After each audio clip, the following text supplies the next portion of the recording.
Yes, student, I am Satnam. This is your Hindi lecture. Yes, students, आज हम लोग आप लोगों की कविता करने जा रहे हैं उत्साह, जिसे सूर्यकांत त्रिपाठी निराला जी द्वारा लिखा गया है. इसमें जो कवि हैं उसने बादल की सुंदरता का वर्णन किया है. कवि बादल का आह्वान कर रहा है, यानी कि बादल को पुकार रहा है और उससे कह रहा है कि तुम गरजो. ठीक है, अब देखिए फर्स्ट लाइन. बादल गरजो घेर घेर घोर गगन धाराधर ओ. अब देखिए इसमें जो कवि है वो कह रहा है कि हे बादल तुम गरजो, यानी कि तुम जोर से गर्जना करो, इस सारे आसमान में तुम छा जाओ.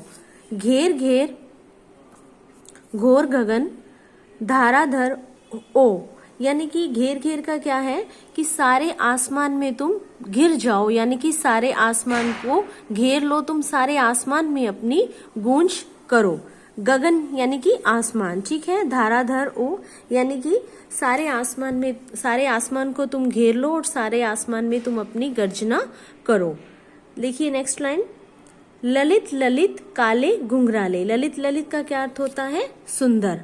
काले घुंघराले. अब यहाँ पर जो कवि है उसने बादल की सुंदरता का वर्णन एक छोटे बच्चे से किया है. जैसे एक छोटे बच्चे के नए और सुंदर घुंघराले काले बाल होते हैं, उसी प्रकार बादल की सुंदरता का वर्णन करते हुए कवि कह रहा है कि तुम बिल्कुल आसमान में आवाज करते हुए और आसमान में जब छा जाते हो तो ऐसे लगते हो कि जैसे सुंदर काले घुंघराले बालों वाला कोई बालक वहां पर विचरण कर रहा है. ठीक है. बाल कल्पना कैसे पाले. और जब तुम सारे आसमान में छा जाते हो, यानी कि जब तुम पूरे आसमान में तुम्हारी छवि दिखाई देने लगती है, तो तुम्हें देखकर जो बालक हैं छोटे छोटे वो अपनी बाल कल्पना करने लगते हैं. यानी कि तुम्हें देखकर जो छोटे बालक हैं वो अनेक प्रकार की कल्पनाएं करने लगते हैं और तुम्हें देखकर खुश होते हैं. विद्युत छवि उर्मे कवि नवजीवन वाले. अब यहाँ पर देखिए नवजीवन यानी कि नया संचार करने वाले. यहाँ पर बादल को कवि ने एक नए जीवन का, एक नई शुरुआत करने वाले व्यक्ति के रूप में माना है, यानी कि उसका मानवीकरण किया है.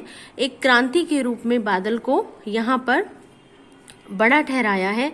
उसको आवाज दी है कि जो बादल है वो संहार करने वाला भी होता है और सृष्टि का निर्माण करने वाला भी. यानी कि जब बादल गर्जना करता है और जब वर्षा होती है तो उससे एक नई सृष्टि का निर्माण होता है. ठीक है. तो यहाँ पर क्या बताया है देखिए. विद्युत छवि उर्मे कवि, यानी कि विद्युत किसे कहा जाता है? बिजली को. ठीक है. छवि उर्मे यानी कि तुम नवजीवन वाले. अब बादल को संबोधित करते हुए कवि कह रहा है कि हे बादल तुम इस सारी सृष्टि का निर्माण करने वाले हो, सभी में नए जीवन की प्रेरणा देने वाले हो सभी को, और सभी में अपनी एक, जब बादल गरजता है तो सभी में एक आशा का दृष्टिकोण पैदा होता है. ठीक है.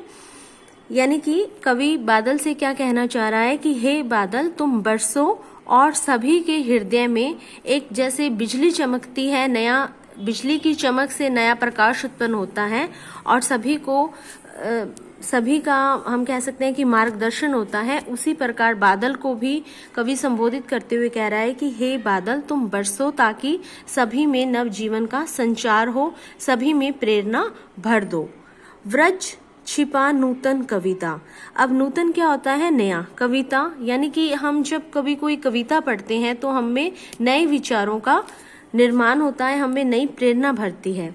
और ब्रज क्या होता है? बहुत शक्तिशाली जो होता है उसको हम ब्रज कहते हैं. कि ब्रज छिपा यानी कि हे बादल तुम में व्रज जैसी शक्ति छिपी हुई है और तुम में एक नई कविता जैसा संदेश छिपा हुआ है. फिर भर दो बादल गरजो. कि हे बादल तुम गरजो और इतना बरसो कि सभी में एक नई आशावादी दृष्टिकोण सब में पैदा हो जाए और सभी आशा से भर जाएं. है, यानी कि हम कह सकते हैं कि यहाँ पर जो कवि है उसने बादल का मानवीकरण किया है और उससे प्रार्थना की है कि तुम इतनी जोर से गर्जना करो कि सारा जो पुरानी सृष्टि और पुराने विचार है, रूढ़िवादी जो विचारधारा है, वो सारी तुम्हारी गर्जना से दब जाए। उसका हम कह सकते हैं कि वो उस गर्जना में बिल्कुल उसका अंत हो जाए और नए विचारों का, नई सृष्टि का संचार हो। ठीक है स्टूडेंट्स, अब देखिए इसमें हम काव्य सौंदर्य करेंगे। सबसे पहले देखिए फर्स्ट लाइन, सेकंड लाइन में घेर घेर घोर, यानी कि यहाँ पर क्या है, घेर घेर घोर यानी घ की आवृत्ति आ गई है तो यहाँ पर आ जाएगा अनुप्रास अलंकार। ठीक है, ललित ललित, अब यहाँ पर अनुप्रास अलंकार भी होगा और साथ ही में पुनरुक्ति प्रकाश अलंकार भी आएगा। ठीक है, क्योंकि दोनों में एक ही शब्द आया है और दोनों का एक ही अर्थ है। ठीक है, अब यहाँ पर हम दूसरा कह सकते हैं कि यहाँ पर उसने कहा है बाल कल्पना कैसे पाले, यानी कि एक छोटे बालक से उसकी कल्पना की है, हम की तुलना की है, तो यहाँ कौन सा आ जाएगा, उपमा अलंकार। ठीक है, और हम यहाँ कह सकते हैं कि पूरा जो ये हम ये प्रसंग किया है इसमें यहाँ पर कवि ने बादल का मानवीकरण किया है।